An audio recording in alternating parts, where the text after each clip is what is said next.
All righty. Good morning, good afternoon, good evening, wherever you're watching, whenever you're watching. It's the 214 Sports Show, and we are here for the Rangers opening day. The World Series defending champions, opening day, March 28th. How are we feeling? We're feeling pretty good. Not the exhibitions that we were looking for, but I think this team will still be good. Don't matter. Rangers preseason. Come on. Spring training finally wrapped up, and it's time to hang the banner, get the rings, introduce the new roster, and forget about the 2023 postseason. Look forward to what we can do in 2024. Heck yeah, and that's Joseph Duffy, Courtney Machani. Excited for the Rangers. Obviously, it's a big day. Because I am pretty excited. This is the first season, full season. Know more about baseball. Welcome to the club. Deeper and deeper into this amazing sport. Let's start the season on a good foot. I agree. Well, this is the 214 Sports Show, everything Dallas sports. We got a packed episode this week for you, especially since, again, we've already mentioned opening day, the Mavericks and Stars going into their playoff run entering April soon. And then, of course, we won't really talk about the Cowboys today, all right? We'll take a break from them. I think everybody needs a healthy break from that team. It's not the best relationship. It's pretty toxic, but we'll maybe venture into it just a little bit today. But we're going to start off this episode with on today's date. This one, I don't know what to think about this one. This is just like I don't know what to say about it. That's all I'm going to say. March 28th, 2016, the Mavericks defeated the Denver Nuggets with a final score of 97-88. It was a very important victory. The season was almost on the line. The Mavericks improved to 36-38. The leading scorers were, hear this, J.J. Barea at 18, Dwight Powell at 16, and Wesley Matthews at 14. Hey, man, shout out Dwight Powell moving up steadily in the all-time Mavs games played leaderboard. I don't know if you were watching the Mavs game tonight. We're recording this on Monday, by the way. But as they defeated the Jazz in Utah, he's moving up with his little sports goggles. I see him up there on the bench. He's moving up steadily in Dallas lower, if you will. We love every player on the Mavericks. We do not hate any of them. Absolutely. We love all of them. We support all of them. No ill will. No ill will. Support. The Nuggets' leading scorer of this game was Will Barton at 23. And the funny little fact was Jokic had 2 points in 24 minutes this game. I don't know why, but it's just so weird plays in Russia that he now. was there. Yeah, it's tough, man. I feel like Will Barton's still NBA caliber right now. Is that when Nurk and Jokic were on the same team at the same time? Probably. I think Nurkic was on the team. I don't know. I didn't check the box score here. But we all know that season still ended up making the playoffs at 42-40 at the end of the season. Lost to the Thunder as the 6th seed in 5 games. Got destroyed. It was embarrassing. I mean, we won that first game. It's opening day. All right. It's opening day, so that's what the trivia of this week is going to be about. I wanted to ask, since, I didn't want to make it. I wanted to ask who's the opening day starter last time the Rangers have been to the World Series, but that was last year. So I'm going to go back to 2011. I want to see. Let's see what y'all's ball knowledge is at right now. Who's the opening day pitcher for the Rangers in 2011? I know this. I know this. Yeah, I got it. I think I do, at least. All right. Do you want to share? Wrong. Give me like 10 seconds. All right. Clock's ticking. 9, 8, 7. Is this the dagger? 6, 5, 4. I think I got 3, 2, 1. Oh, give I your believe answer. it was Kobe Lewis. I could be wrong, but I think it was Kobe Lewis. Kobe Lewis. Courtney, do you want to make a jab at it? Oh, I thought you were saying I was right. No. We'll get to I that. always trust Joe's judgment. Um, he is the bomb boy. So I'm gonna also go Kobe Lewis. I have a feeling that he's wrong just knowing Joe. But I'm gonna go Kobe Dang, low Lewis. blow. Kobe Lewis was not the starting day pitcher in No. 2011. It was C.J. I knew it Wilson. was C.J. Wilson. See, I was Number thinking 36, because Rangers he was there in legend. 2010, so I was like, man, there's no way. I thought because C.J. was more prominent, I thought in We 2010, but lost him after the 2011 season. okay. Kind of keeping the script going with Jordan Montgomery this year, maybe. Hopefully not. We'll see. But we're going to actually start off with the Texas Rangers for this weekend's podcast or week's podcast. Since it is, again, opening day. I can't get tired of saying that. It's going to be an exciting day. I want to ask off first question. I guess this is what Vegas had the Texas Rangers at was over under 90 wins. Do you think the Rangers go over or under 90 wins this season? I'm gonna stick with my prediction that I had about I think a month and a half ago. We were asking our early season predictions. I said it was like 95. I think I'm gonna stick with that. I think this team is still very good. I believe that overall the pitching staff got better, despite not re-signing Jordan Montgomery as it stands. But I still think that this team is a playoff caliber team, division winning caliber team, and also a postseason and World Series caliber winning team. So, with that being said, I do think that, I mean, with the historically bad bullpen that they had last season, which, I mean, we don't have to get started on that. I think our August episodes speak enough on that and how we feel about that bullpen last year. For sure. But, man, when you're a team that won the World Series, being the first team to have 90 wins with more blown saves than converted saves, and then you go out and you get a guy in Kirby Yates and David Robertson, and you have Mark Church coming up, a young relief man who's finally going to get his shot in the bigs. I think that this bullpen is much better. We know that the lineup for this Rangers team is not really a problem, and we know that they are overall pretty consistent. And so really it's just been about pitching. And I think that, the starting rotation is going to have to take a brunt in the first, 2 months or maybe a month and a half or so. But I think that the bullpen is significantly better and will close out more games for this team. Because if we had, just a little bit of an above average bullpen last year, you could argue this Rangers team would have 102 wins. I mean, if you cut that in half of the games that we blew, we could have had at least 102, 103 wins. So I think that this team will have 95 wins. I don't think a 100-win season will come, even though I've always wanted that in my life. But we got a World Series, so I'm not going to complain. Yeah, I mean, what Joe said, I mean, basically is exactly what I'm going to say. I think the main question in the season of the Rangers was like the question last year is how the bullpen performed. The only issue is pretty much the fact that the issues with last season with how they played was a lot of injuries. They never really had a full rotation lineup at full strength because someone was always out or someone was always hurt. And so obviously this year people are getting more healthy, but we still have a lot of injuries coming into the season already. So they might be dealing with that the whole year again. They're definitely going to be dealing with that at the start of the season. Obviously, they have the young prospects coming in. They did buff up the bullpen just a little bit. Obviously, they lost Montgomery. But I think that they still haven't got worse or gotten better. I think it's just really the injuries. I think we all know what this team is going to be until they get into full strength. So I think they're going to be 90 wins, but I think they could, in full power, be 100 wins. But then my question, this is just a random question. Do y'all think they win AL West this year? Or you think the Astros repeat? I'm a little like, I think they don't win it. Just because the Astros, I do think that they got better.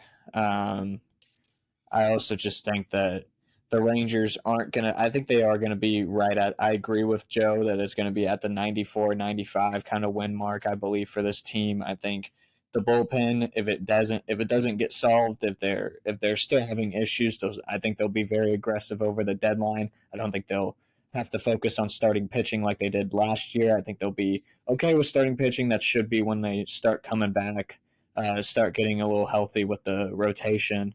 And so, I mean, I think that I think they win a couple of those games that they should have won last season, but I do think that maybe they start off with a little bit of a World Series hangover. They might start a little bit slow. The offense might need to pick up a little bit. Wyatt Langford could get, might need to get adjusted to the MLB pitchers and stuff. Evan Carter, same as him. He's still very young, still very little experience. I just think it might be a little bit of a slow start. I would say 94, 95 win mark.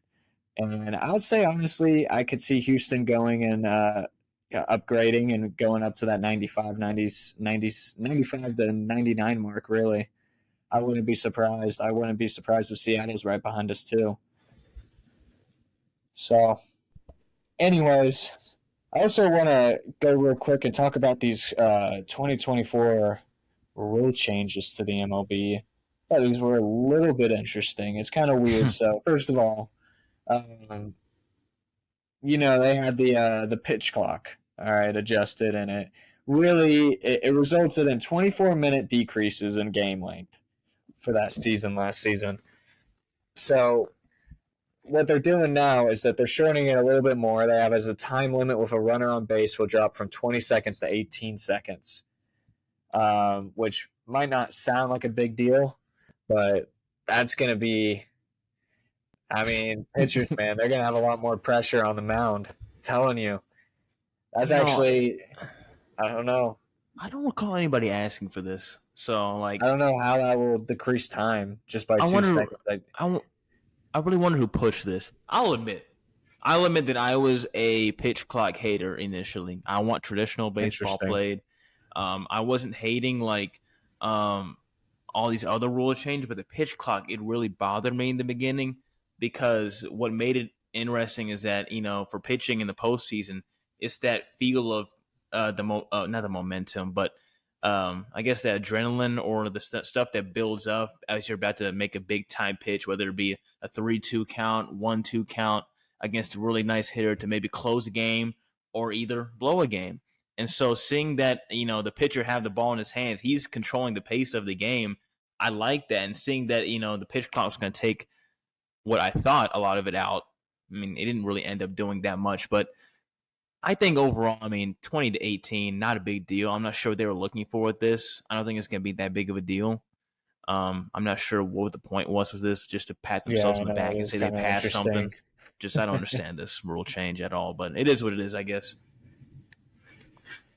Well, there's also the difference. Sorry, you go ahead. I just said, y'all have to explain it to me. I don't know what the difference is because it's like, what's it when there's no runners? It's like 15 or 20 or no runners should be 20. It's 20, right? So, and then one runner, it goes 18. Yeah, it was 20 for both. I thought it was 20 for. Was it 20 for both or was it? It was 20 for both. Yeah. Yeah, I don't know the analytics on that. If not, then it was like a little bit higher for no runners on. But other than that, I think it should have been 20 and 20. But like I'm saying, I don't understand what the point is. When you have runners on base, why do you decrease the time you have to pitch? I don't understand that, the mindset behind that. You would think that you give more breathing room to guys who are trying not to prevent runs, especially runs at a scoring position. I don't understand why you're saying let's take off 2 seconds for a guy who has, runners in second and third. So, interesting rule change. I hope it doesn't, cause a dramatic difference in the game because I really liked the pitch clock overall last season. I thought it was a big difference to games. It was cool seeing games get out in 2.5 hours, 2 hours and 40 minutes instead of, being there for 3.5 hours. A 3.5 hour game was crazy. Well, they're trying to get more offense. Another rule change that they're doing is that they're allowing they're expanding the runner's lane between home plate and first base. A runner couldn't pass the foul line and that kind of that little line between them and the foul line that's their running path. Now they're going to be able to use the whole dirt going to first base. I wonder if that's a result of those those pretty nasty hits that we've seen online recently of baseball players. But I mean, more offense. You know, there's a lot of stolen bases last year. That was actually the highest mark of stolen base rate since the 1987 season. So I don't know.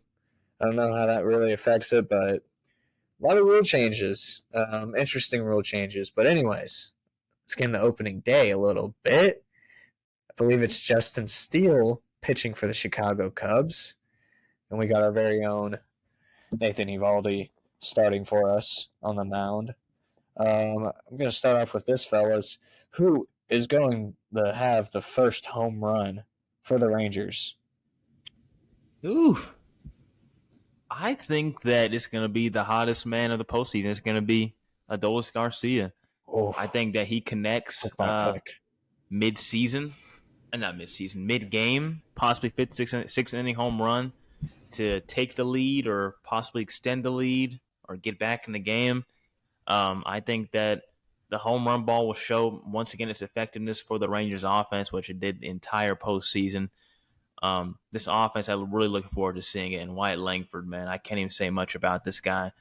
Couldn't be more thankful for having a World Series champion Texas Ranger team and then having the fourth overall pick that you drafted last May already ready for opening day. I've never seen anything like it for a team that I root for. So it's really cool to see overall. Forgive me. It's been a busy week. A lot of things I had to catch up on. We haven't really got to see a lot of Texas Ranger previews. The season starting up. Things are getting easier. Don't worry, brother. Courtney Maniacs. Courtney Maniacs. But as of right now, my pick for the first home run is going to be Evan Carter. Oh my gosh, you picked my pick again. That was my second choice. I don't have any analytics behind it. I just have only vibes. I just feel it. For Evan Carter, good. I liked what he did last season when he actually came up, and there's a lot of stats that he was breaking at his young age. A lot of things he was doing. I just liked him. You know what I'm saying? I just messed with him. I think he's gonna continue that presence.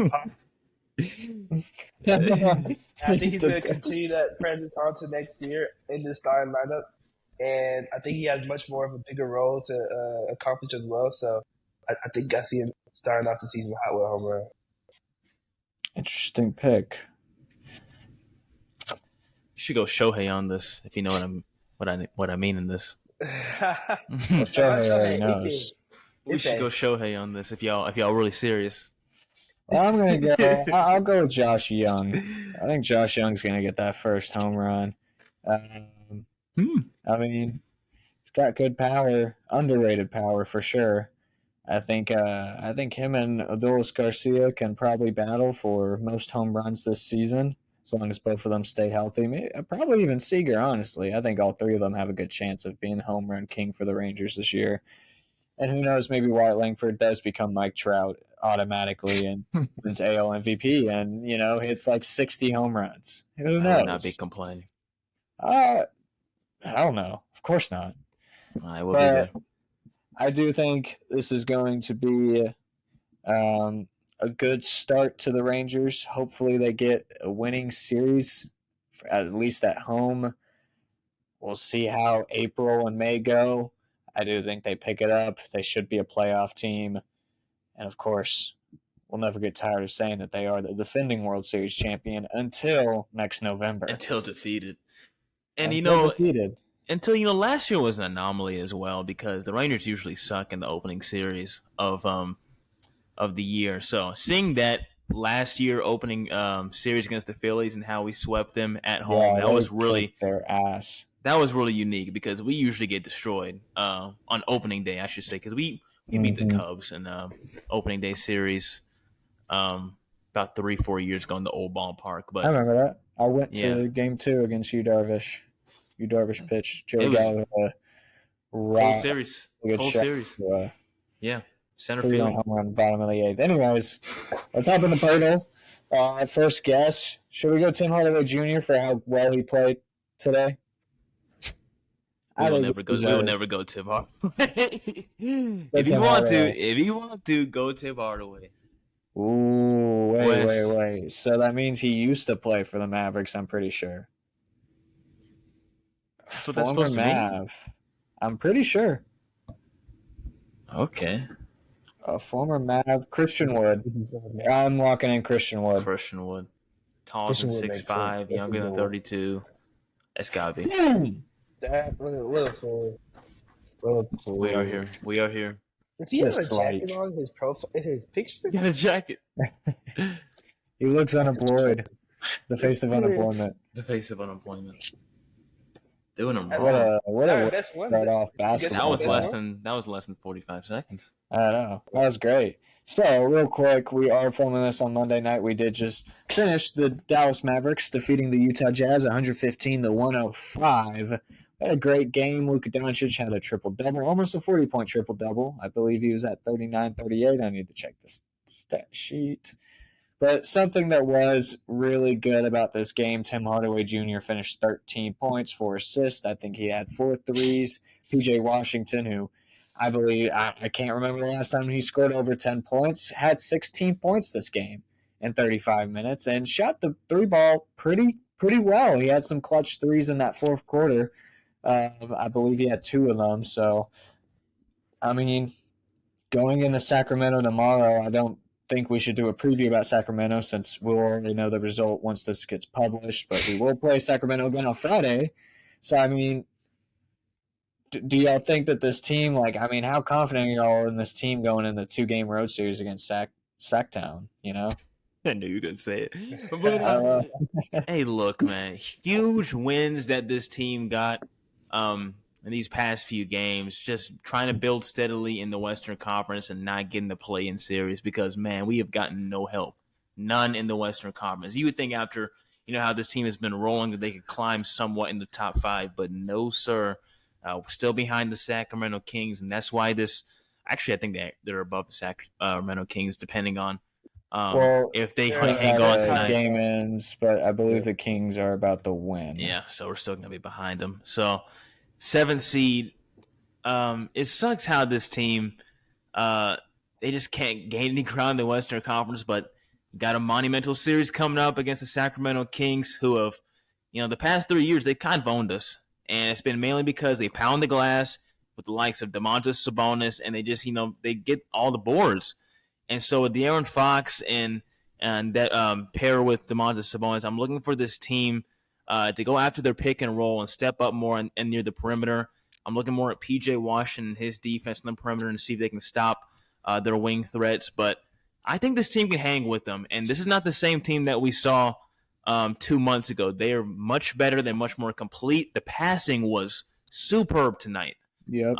Just beautiful all around. Not a lot of ISO ball, which we've been accustomed to seeing with this Dallas Mavericks team for the past year and a half. But I mean, the passing was just amazing tonight. If they can keep sharing the rock and making it more evenly balanced on the offensive side of the ball, they can beat anybody in the Western Conference or anybody in the NBA. So I like what I'm seeing recently. I think they can at least split with the Sacramento Kings. I don't think they're going to get beaten both times, but this series is huge. Yeah, just to step on what Joe said. By the way, I like this Washington, D.C. shirt, man. I'm a big fan of that, man. Look at one of the 8 cities to have a championship in all 4. Indeed. Well, we learned that a couple of weeks ago. Go to TJ trivia question from 2 weeks ago. But man, okay, I remember that. So obviously, when you go on a road stretch, it's important to start with momentum. The Mavericks have been doing that recently. Obviously, they got to win today, but they do go to Sacramento. Sacramento obviously going to be harder than Utah. I didn't get to watch the game today because I was watching Monday Night Raw, and I was at homework. I was watching the game. I was doing all 3. I'm gonna be honest.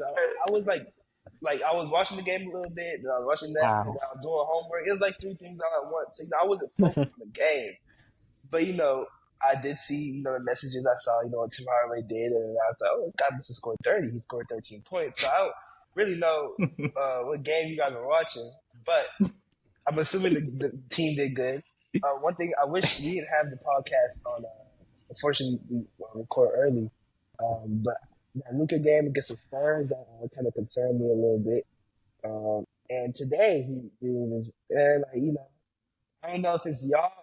I'm season 2, but I feel like Luca's like toward the end of the season, like this MVP ladder. I feel like he's starting to chuck up a little bit. I mean, Luca's always been a shot chucker in a way, but I feel like recently it's kind of been getting a little bit out of hand. I kind of don't like it. I don't know if that happened in the Utah game. Like I said, I only got to He see did a have little bit of 13 it, but assists today. yeah. He's always gonna get his assists just because of usage rate. Starting off really slow. But The Yeah, passing yeah, was like- great. I do Yeah. agree with Joe. The passing was phenomenal tonight, and Impeccable. I mean, I don't know. I don't know if he was really chunking up shots today. I think actually the person who was really chunking up shots was Kyrie, but he was in most of them, so I agree with it. Courtney You know? calling him Luka, Wade, Taylor, Doncic. I'm just saying, like he's had a lot of tour dates recently. I'm not gonna lie, and I'm a little nervous. I think Luca's gonna step in the playoffs, but two of 11 from 3 today is kind of He was crazy. chucking crazy in third quarter. But, Still glad we double- got the win. He still got a triple-double. Still got triple double. Yeah, just glad we got the win. Yeah, I mean, I feel like he has struggled a little bit from 3 in the last few weeks. I mean, 2 for 11. Yeah, I mean, shooting a lot of games. I would say about 3 out of the last 5 games shooting under 20% from 3. Not the best, but he was shooting pretty good before that. To be honest, he's shooting 36% from 3 in the month of March, so not too bad. Not too bad. Boy said tour dates. I'm just saying. I think it's the Spurs game that just kind of saddened me. Dude, He'll get a lot of MVP talk, and then he had he that. was for a little bit. And then I don't know. So They already The don't Dallas want bro to Mavericks. win MVP. the Dallas Mavericks are, I believe, the 7th seed right now at 42-29. The Kings will be 42-29 by the end of the night. I believe they still have the tiebreaker against us. Phoenix sitting right behind us, 42-30, half game behind us. The New Orleans Pelicans at the 5th seed, 2 games above us. I kind of want to ask y'all, I mean, with the current situation, who do y'all want to play in the playoffs in the first round? I mean, let's just assume that we make it into the playoffs. Unless you want to imagine that we make it into the play-ins, and you can pick who we play in the play-ins. I think we make the playoffs. All I hope, I'm gonna go with who I do not want to face in the first round, and that is the LA Clippers. I can't do it anymore, man. Yes. Yep. Absolutely cannot do it anymore. I'm traumatized from the bubble year and the year after. I can't do it anymore. I can't take it. I hope this team can just find a way to squeeze out of playing a 3 seed. But I mean, as it stands right now, it's very likely the Clippers are 4th right now, but they're a little bit behind Minnesota. So I would want to face the Thunder personally. I would love to play the Thunder. Yeah. I do not care that they're 49-21 and that they're vying for the 1st seed in the Western Conference. They are a young team. I know that they are a great offense, and they've actually been surprising people with their defense as well.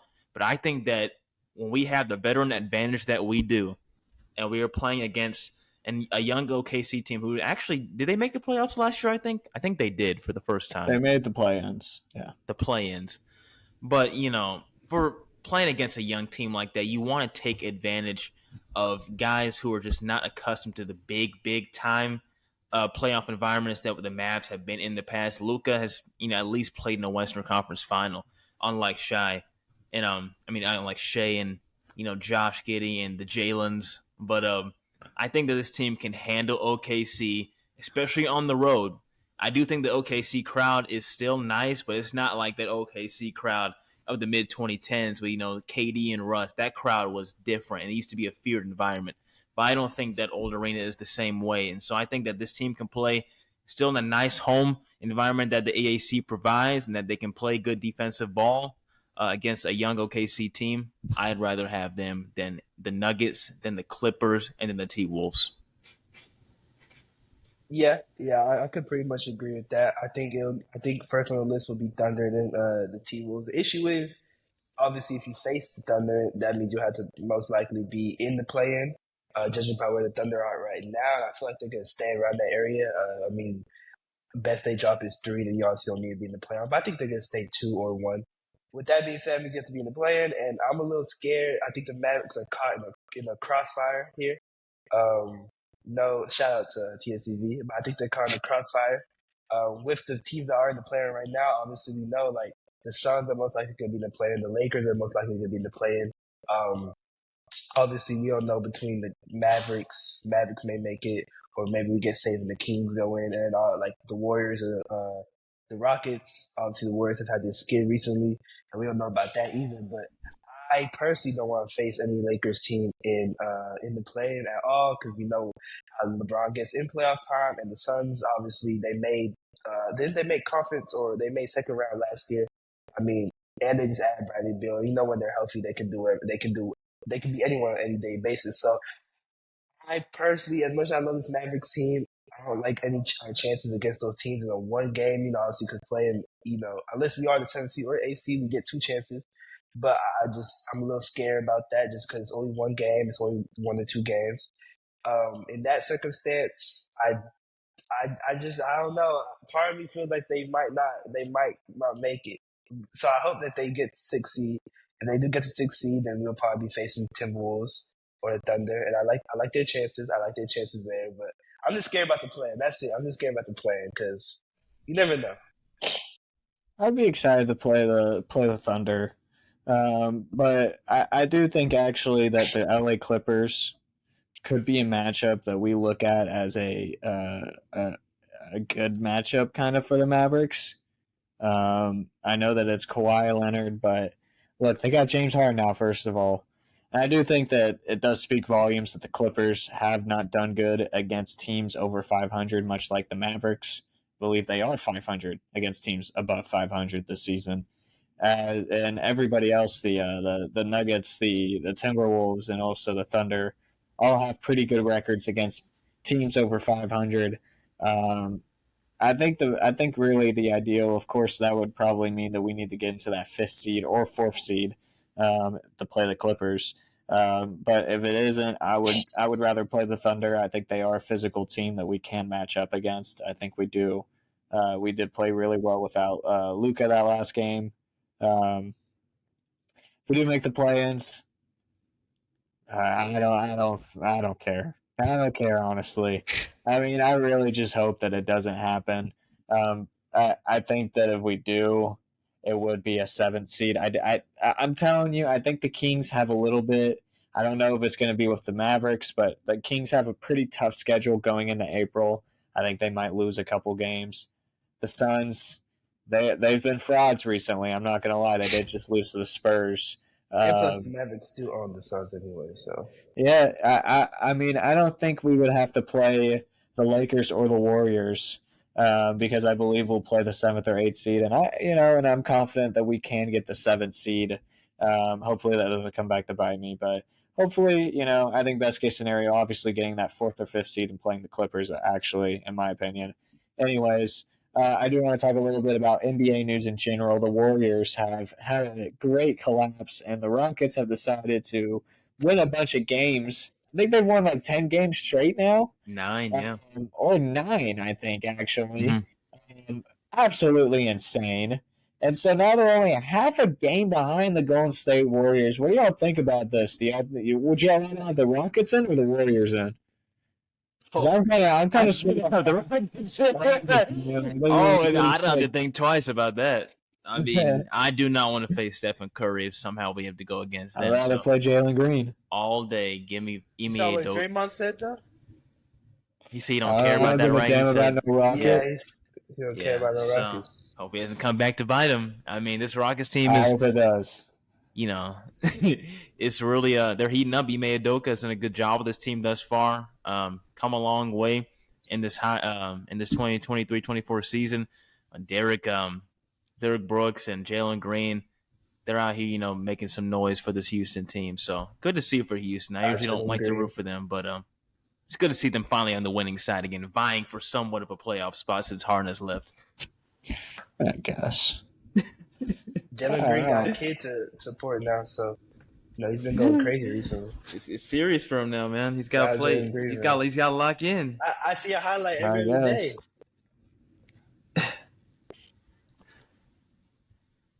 Yeah, man. So he's got to lock in.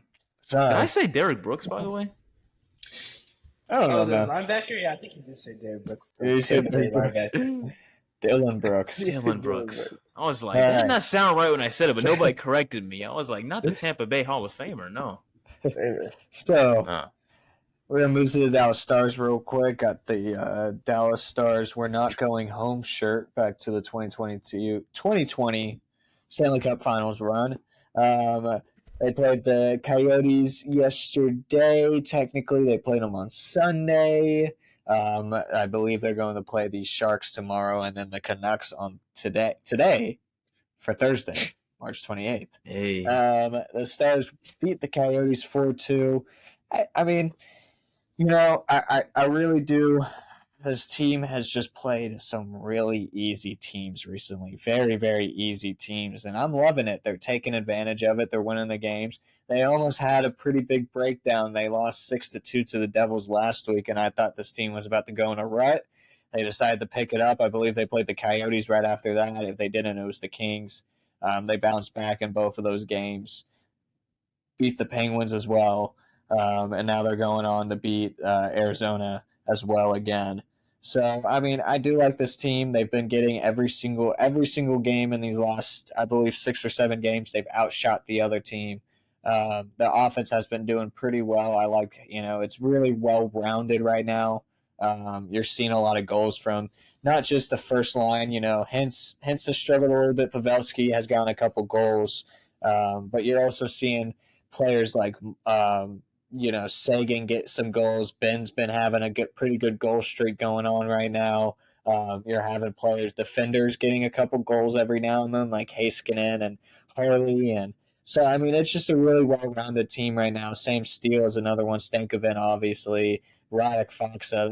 You're just having all these, normal players kind of – not normal, that's a better way to put it. You just have, like, these – like these average players in your third, fourth line that have been dominating recently, and they've been very impressive for sure. I do want to see. I'll say for this, I do want to see Matt Duchene and Miro Heiskanen step up. I love Miro Heiskanen. I think he's one of the best defenders in the league. I think he's been a little bit sloppy with the puck recently. He had, to his credit, he did have the game-winning goal against Arizona. I love when Miro scores. And I just wish I know that he can go into another level. I've seen him play too long. I know that he could do a little bit better. But as of right now, he's still our best defender on this squad and a very good defender. And Matt Duchene, he finally got a goal. He had a goalless streak for a while with an empty netter. I know he's really good. He's been decent for us on the power play, on that second unit power play. I want to see him be a little bit more aggressive. But he's been doing really well setting up teammates recently as well. So I'll give him credit with that. But anyways, yeah. Do you have anything to say about Dallas? I will say overall in general NHL news, I was not expecting the Canucks to hold on this long in the Western Conference and the lead in the Pacific Division. But, this defense for the Canucks has been something to watch out for. So in the NHL playoffs, it's going to be very interesting coming up, seeing what the Stars team can do. Hopefully they can just get by the Colorado Avalanche to win the Central Division. But, looking at this team – big-time wins they've gotten recently, getting the job done, like you said, against teams that are not as great. But, they're still a little bit competitive, say like the Kings or, other teams. But I think it was big time to, not let that game get by you against Arizona because it was pretty close, as you and I saw last night. So very close. Miro Heiskanen getting that big-time goal. We'll love to see this team get better in the power play because, it's just – that time of the year where you need it to work out for you because if you don't have it working out for you, you're not going to really, last long in the NHL playoffs. So hopefully this team can get more hot down the stretch. Analysis. And the defense can get better because, boy, Jake Ottinger, it's been a rough one from these past few games. So we need this defense to step up overall. Pretty good game against Arizona, though. Yeah, but it was Arizona. It was nice, but they have all right offense. Their offense isn't the problem. They're pretty good. Yeah. They're pretty bad. They're pretty bad. I get it. All right. All right. Are we going to move on? Anything else? When the playoffs start? Mid-April. 420, April 20th. Hmm.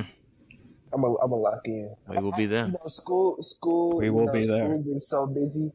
That my hockey fan, I'm gonna take a back seat. April 20th, I'm gonna lock in, and I'm gonna be the biggest hockey fan that you know. Courtney likes to play on the ice. I expect Okay. it. So we'll talk a little bit about this. I just thought this new rule, by the way, new rule for the NFL. We're going to switch to football a little bit. They banned hip dropping, the hip drop tackle. I know Joe loves it. He's clapping right now. I mean, y'all think that this is about time?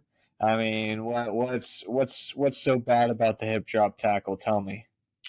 Well, it killed our quarterback's ankle against the Giants. It also killed our RB1's ankle and has pretty much deterred his career in the NFL playoffs 2 years ago against the Niners.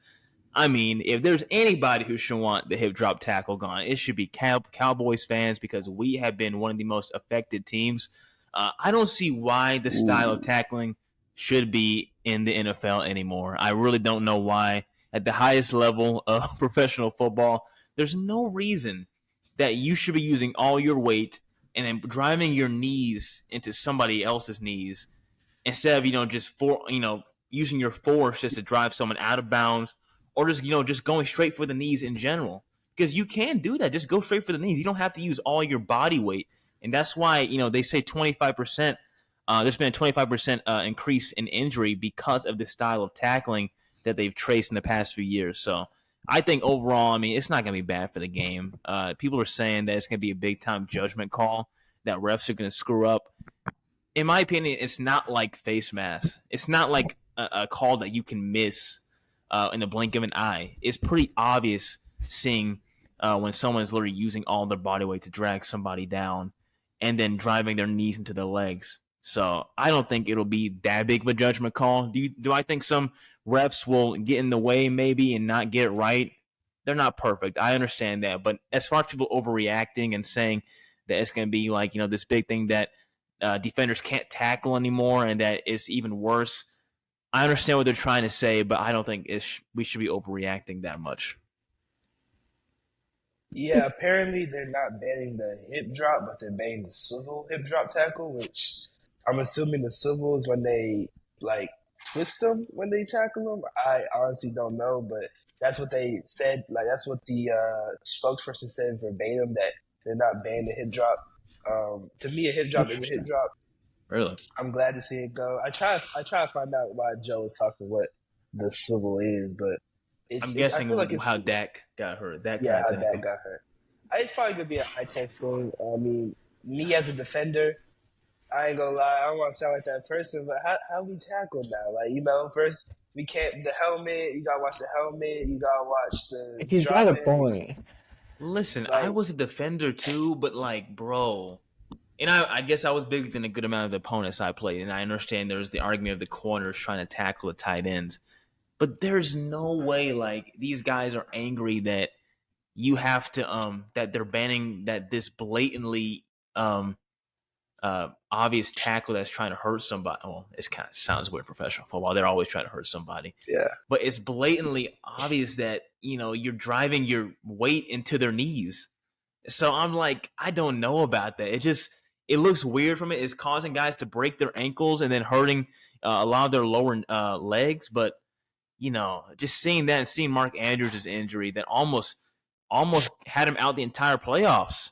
I believe I'm forgetting his name, Logan Wilson, the Bengals got him out of Baltimore for a good amount of time. And I thought really he was going to be out of the playoffs, but he ended up coming back. But man, like, there's no reason a linebacker of his size should be doing that style of tackle. If anybody should be mad, it should only be corners. That's all I'm saying. I can see that. I think the issue is that now they have to think so much before they tackle that when they actually, set their feet and actually get to the tackle, by that time the receiver's already gone, the running back's already gone, tight end's already gone. I think there's so much thought that's going into the game now that's gonna be. I don't know how it's going to affect this season. Honestly, this might be a rule that we don't even hear about anymore because it might not get called at all. It might get called sometimes, but I'm just see how it's going to impact the game. Yeah, I mean, I think it's I think it's very, very reasonable to just say that this is something that probably had to be done. But at the same time, I do have to say I do agree a little bit with it. Like why would anyone want to play defense anymore? Why would any kid growing up want to be a cornerback anymore? I'm just saying, like there's just nothing that goes for them. They don't care about them. But anyways, we're in the episode there. That was a It's a good great combo. episode. I could have done more of that combo right there. That was a good combo. That was good. That was a good combo. You have to say that combo. It's a good combo, but we're trying to go under 50 minutes. We're getting there. We're getting there. So No problem. So what we'll do is we'll end this episode. Do y'all want to say where y'all can be reached at? Yeah, you can follow me on Instagram and X, formerly Twitter, at Joseph_Duffy99. Again, I usually just use Twitter, but I also have an Instagram, and both are at Joseph_Duffy99. I just want to say that Joe, if you want to hear preview of Joe takes, especially on the hip drop tackle, he did post on his Twitter. So I kind of already know what he's going to say. I saw the tweet. I'm a big fan of his tweets. Big fan of his tweets. My Instagram, clivesdalife. My Twitter is going to be C_Shiny. Yeah. And you can follow me on Twitter/X, TJ _Krulowitz, and then on Instagram at TJ.Krulowitz. And you can also follow the 214 Sports Show at 214 Sports Show on Twitter/X, Instagram, and TikTok. We all post there pretty frequently. We use all those just kind of give some more in-depth analysis, kind of reach some of the highlights of the podcast.